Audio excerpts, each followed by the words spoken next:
കഴിഞ്ഞ ദിവസം ബി.ജെ.പിയിൽ നിന്ന് രാജിവെച്ച വയനാട് മുൻ ജില്ലാ പ്രസിഡന്റ് കെ.പി. മധുവിനെ കോൺഗ്രസിലെത്തിക്കാനുള്ള നീക്കം കൂടുതൽ ശക്തമാവുകയാണ്.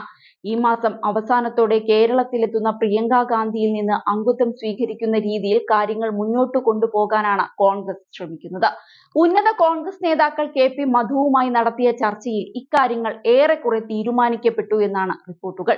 മധുവിനെ കോൺഗ്രസിൽ എത്തിക്കാനുള്ള നീക്കങ്ങൾക്ക് ചുക്കാൻ പിടിക്കുന്നത് സന്ദീപ് വാര്യരാണ്. സന്ദീപ് വാര്യർക്ക് തൊട്ടുപിറകെ മുതിർന്ന മറ്റൊരു ബി.ജെ.പി. നേതാവ് കോൺഗ്രസിലേക്ക് എത്തുന്നത് അടുത്തു നടക്കുന്ന തദ്ദേശ സ്വയംഭരണ തിരഞ്ഞെടുപ്പിലും തുടർന്ന് നടക്കുന്ന നിയമസഭാ തിരഞ്ഞെടുപ്പിലും പ്രവർത്തകർക്ക് കൂടുതൽ ഉന്മേഷമുണ്ടാക്കുമെന്നാണ് കോൺഗ്രസ് നേതൃത്വം കരുതുന്നത്. ഇത് ദേശീയ തലത്തിലും കോൺഗ്രസിന്റെ പ്രതിച്ഛായ വർദ്ധിപ്പിക്കുമെന്നും അവർ കണക്കുകൂട്ടുന്നുണ്ട്. സന്ദീപ് വാര്യർ കോൺഗ്രസിലേക്ക് വന്നത് പാലക്കാട് ഉപതിരഞ്ഞെടുപ്പിൽ കോൺഗ്രസിന് കാര്യമായ നേട്ടമുണ്ടാക്കിയിട്ടുണ്ട്. രാഹുൽ മാങ്കൂട്ടത്തിലിന്റെ ഭൂരിപക്ഷം കൂടി എന്നതിനൊപ്പം ശക്തി കേന്ദ്രങ്ങളിൽ പോലും ബി.ജെ.പിക്ക് വോട്ട് കുറയുന്നതിനും ഇത് ഇടയാക്കിയിട്ടുണ്ട്. അതിനിടെ പാലക്കാട് നഗരസഭയിലെ അസംതൃപ്തരായ കൗൺസിലർമാർ ഉൾപ്പെടെയുള്ളവരെ കോൺഗ്രസിലേക്ക് എത്തിക്കാനുള്ള നീക്കം സന്ദീപ് വാര്യർ കൂടുതൽ ശക്തമാക്കിയിരിക്കുകയാണ്.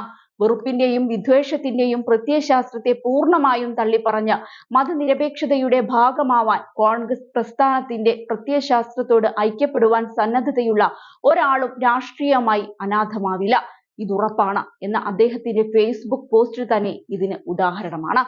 ബി.ജെ.പിയിൽ നിന്നാരും കോൺഗ്രസിലേക്ക് പോകില്ലെന്ന് പറയുന്നുണ്ടെങ്കിലും ജനസ്വാധീനമുള്ള പ്രധാനികൾ ഉൾപ്പെടെയുള്ള പ്രമുഖർ പാർട്ടി വിട്ടേക്കുമോ എന്ന് നേതൃത്വത്തിന് ഭയമുണ്ട്. സംശയമുള്ള പലരും പാർട്ടിയുടെ നിരീക്ഷണത്തിലാണെന്നും റിപ്പോർട്ടുകളുണ്ട്. നിർണായകമായ ഒരു തിരഞ്ഞെടുപ്പിന് തൊട്ടു മുൻപ് ഏറെ ജനസ്വാധീനമുള്ള സന്ദീപ് വാര്യരെ പിണക്കി കോൺഗ്രസിലെത്തിച്ചത് സംസ്ഥാന നേതൃത്വത്തിന്റെ പിടിപ്പുകേടാണെന്നാണ് പ്രവർത്തകരിൽ ഭൂരിഭാഗവും പറയുന്നത്. അതിന്റെ ഫലം പാലക്കാട്ടെ തിരഞ്ഞെടുപ്പിൽ വ്യക്തമായി പ്രതിഫലിപ്പിക്കുകയും ചെയ്തു. സംസ്ഥാനത്ത് ഒരു എം.എൽ.എ. പോലും ഇല്ലാത്ത പാർട്ടിയിൽ ഇതുപോലെ നേതാക്കൾ പരസ്പരം പാരവെപ്പുമായി ഇറങ്ങിയാൽ എങ്ങനെ ജനങ്ങൾ പാർട്ടിയെ വിശ്വാസത്തിലെടുക്കുമെന്നും അവർ ചോദിക്കുന്നുണ്ട്.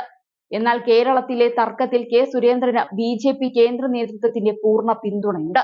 സംസ്ഥാന അധ്യക്ഷനായി നിയമസഭാ തിരഞ്ഞെടുപ്പ് വരെ സുരേന്ദ്രൻ തുടരട്ടെ എന്നാണ് കേന്ദ്ര നേതൃത്വത്തിന്റെ നിലപാട്. അതേസമയം കഴിഞ്ഞ ഫെബ്രുവരി വരെ ജില്ലാ അധ്യക്ഷനായിരുന്നു കെ.പി. മധു. കാട്ടാന ആക്രമണവുമായി ബന്ധപ്പെട്ടു നടന്ന പ്രക്ഷോഭത്തിനിടെ നടത്തിയ ഒരു പരാമർശത്തിന്റെ പേരിൽ അന്ന് മധുവിനെ ജില്ലാ അധ്യക്ഷ സ്ഥാനത്ത് നിന്ന് നീക്കുകയായിരുന്നു. ഗ്രൂപ്പ് കളിക്കാനോ തമ്മിലടിക്കാനോ ഗുസ്തി കളിക്കാനോ അല്ല ബി.ജെ.പിയിൽ ചേർന്നത്, ശരിയായ രാഷ്ട്രീയ പ്രവർത്തനം നടത്തുന്നതിന് വേണ്ടിയാണ്.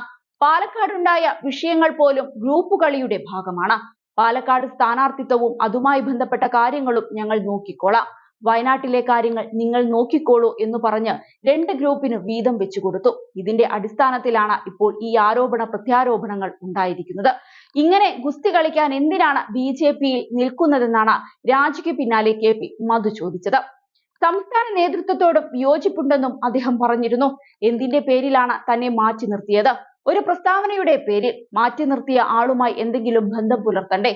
സംസ്ഥാന അധ്യക്ഷൻ അതിനുശേഷം ഇതുവരെ വിളിച്ചിട്ടില്ല. ആളുകളെ കൂട്ടിച്ചേർത്ത് കൊണ്ടുപോകാൻ സാധിക്കണ്ടേ? സന്ദീപ് വാര്യരും ഇക്കാര്യം തന്നെയാണ് പറഞ്ഞത്. ഏതെങ്കിലും തരത്തിലുള്ള വിവാദ പ്രസ്താവനകൾ നടത്താത്ത ഏത് നേതാവാണ് ഇന്ത്യയിലുള്ളതെന്നും അദ്ദേഹം ചോദിച്ചിരുന്നു. സംസ്ഥാന ജില്ലാ നേതൃത്വങ്ങൾ തന്നെ പൂർണ്ണമായും അവഗണിച്ചുവെന്നും മധു പറഞ്ഞു. വേറെ പാർട്ടിയിൽ ചേരുന്നതിനെ കുറിച്ച് ഇതുവരെ ആലോചിച്ചിട്ടില്ലെന്നും ഭാവിയിൽ എവിടെയെങ്കിലും പോയിക്കൂടായ്കയില്ലെന്നും അദ്ദേഹം എടുത്തു പറഞ്ഞിരുന്നു.